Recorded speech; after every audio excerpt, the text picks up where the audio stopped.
You know, I never thought I'd get to see this in PGR, but hey, this is a dream come true. I get to run around as Nanami in Babylonia. Okay, before we start, I need to get this off my chest. Kuro, why did you open up Babylonia at the same exact time the new version in Wuwa drops? You could have just released Babylonia when the whole patch initially dropped. Like, of course I'm going to be playing Wuwa first. Anyway, moving on to the main topic of this video, which is the fact that the main open world space in Babylonia is finally here. Now, don't go expecting some kind of open world expanse like Wuthering Waves. It has potential in terms of storytelling and general gameplay, but I doubt it'll reach the levels where Wuthering Waves is at. That said, despite not being at the level of Wuthering Waves, there are some things that you can do here, so let's talk about it. Starting with character customization. Yup, not only do we get to see what our Commandant looks like, but we also get to decide what the Commandant looks like. Though, as of right now, it appears that the options are quite limited, but apparently you can unlock some extra cosmetics through some Babylonia quests. Still, I'm sure this could do with some more customizable options. And it's possible that they're already planning to add more options to the character customization moving forward, but let's hope they don't monetize it. Also, where's the twin tail option? Kuro, that's like your thing. And no, don't tell me that the twin tails are reserved for other characters in the game. Absolutely not. Like, what if we want to be the best girl? Well, at least we could put on the power armor. I guess that's cool. Now, if you don't care about playing as the Commandant and you want to play as your favorite characters, you can do that as well. Just press T or this button on the top and set up which 3 characters you want to play as. On top of that, there's a button where you can use whatever codings you have for those characters. It's a nice touch and I like it. A little bit of a side note, it's weird to see Nanami moving around without her rollerblades, but I think the real issue is that every single character has the same exact running animation, with the exception of floating characters, but even the floating characters have the same animation as each other. I just want to point that out. Alright, with the basic stuff out of the way, let's talk about the playable space. In general, it's what you'd expect. Some interactables, teleport beacons, some chests that you can find, and maybe some playable characters that you can hang around with and have a little chat, see what's up. But when you look deeper, there's some engaging pieces of content that you might find to be enjoyable, like a couple of immersive minigames, some challenge nodes, and character quests. In fact, you can see all of that in your operational guide where it tracks your exploration progress and it tells you what other activities you would want to do, like the minigames, the activity quests, or the character quests. Speaking of which, for the character quest we have right now, it's an affection quest, and if the story for the wedding coding is canon, man, I'm not sure what to think when it comes to the recent affection story for Liv. Truly a Gomen Lucia moment. Finally, the last thing to highlight is your personal lounge. In the lounge, you have access to the wardrobe function where you can always go back and change your look at any time. There's also a photo wall and a display shelf where you can put up pictures and decorations that you have obtained in your adventures in Babylonia. Just a small feature to personalize your lounge. Oh yeah, about the rewards, don't worry. Aside from cosmetics for your Commandant and decor for the lounge, you can also get some orange tickets and vouchers as rewards. So you have more of an incentive to engage with this mode. And if you think about it, this is a new permanent activity that can provide some additional rewards in PGR. And yeah, that pretty much covers just about everything in the brand new Babylonia mode. It has a lot of potential, but during my time going through the whole thing, there was a thought that was hanging in the back of my mind for a while. Does this mode truly have a place in PGR? And is it worth entertaining that this could potentially grow into something greater for the future of PGR? And that's when it hit me. I think this mode exposes something that we've always known, but we kind of toss it to the side every now and then. It's the fact that the quality of PGR is really unpolished and very jank. When it comes to Babylonia alone, there are times where I feel like I'm playing a very broken product, and I wonder if this is pushing the limitations of this current iteration of the Unity engine to the max.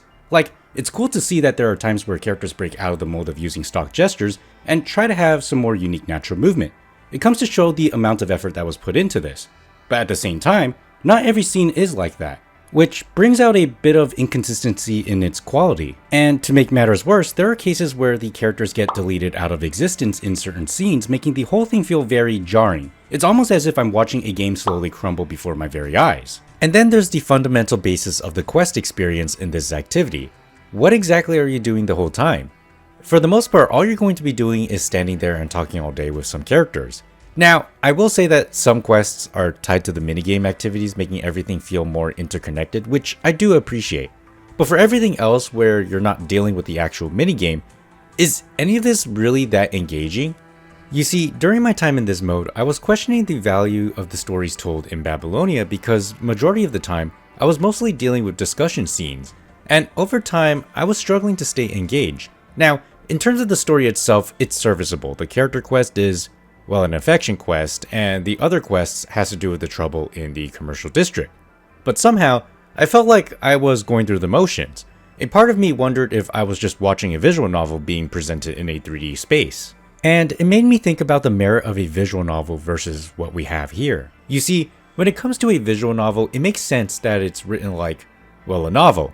And by merit of it being a novel, depending on how fast we can read, we can control the pace in how we go through the story. And on top of that, when diving into a visual novel, the expectation that you're going to be reading something akin to a novel is already set. As for stories told in a 3D space, obviously it's much more preferred compared to the niche storytelling format of a visual novel, as it's far more visually stimulating. But in the same vein, having scenes where you're watching two people talk over and over again for about half an hour can dry up that stimulation. And with that in mind, it made me wonder if we're also facing some limitations of what Kuro can do with this medium versus what they can do with a visual novel. You know, I think back to Cradle Parade, and I wonder if that story would have had the same effect in terms of tension throughout the story and the impact with the twist at the end if it was fully presented in a 3D medium. As much as I wish it could be possible, it's honestly hard to say. As you can tell, this is just the beginning, and this whole thing has so much potential to be more than what it currently is. But the thing is, this also eats some storage space, and the mobile players have been hit hard by these additions to the game, and it makes me wonder if this is actually worth it. The game itself is already a bit too unstable to support something like this. And don't get me wrong, I wish we could evolve the game to where it's mostly an open zone experience. In fact, I would much prefer that we could see more of an interactive hub area where we can do our usual PGR activities as opposed to the current menu system that we have right now. Maybe make the Grey Raven Lounge be that central hub area where we could access our story, dailies, and weeklies. And at the same time, maybe throw all of that in a simple interface to make things quick and easy. That way, it would feel like PGR has evolved with the times, and it would also be an opportunity to create a better early game experience for new players. But unfortunately, as things stand right now, Babylonia shows me that it's not ready for anything like that. It may as well be a pipe dream, and if we ever wanted to head into that direction, then an overhaul isn't just a recommendation, it's a demand. But perhaps it was never meant to go that far in the first place. If anything, it's just a side activity that you can jump into. But at the same time, if that's true, I'm not sure if it's worth having this in the game given how much resources it takes. Look, I'm not here to completely bash their efforts over what they brought us. In fact, I encourage Kuro to keep going. I appreciate that they are experimenting, and maybe they need to just give it a little more polish and optimization. And maybe that's exactly what's going to happen. After all, this mode is still a work in progress, and Kuro has plans to expand Babylonia by adding more explorable zones in the future. At the very least, I'm happy I get to run around and exist in the world of PGR, even if it's just a small slice of it. And maybe they'll take this even further and go beyond Babylonia, where we could see the Clean Zone or Agdalek or even the Kowloon Metropolis. I just hope that none of it comes at a severe cost, and all of this is going towards somewhere positive for the game. And if you like Babylonia as it is right now, that's great. Don't let me take that away from you. But I think it's still worth having a conversation about this new feature moving forward. Anyway, that's all I have to say about this topic for now, so thanks for watching, do leave a like if you liked the video, and maybe subscribe, and I'll see you all in the next one. Bye!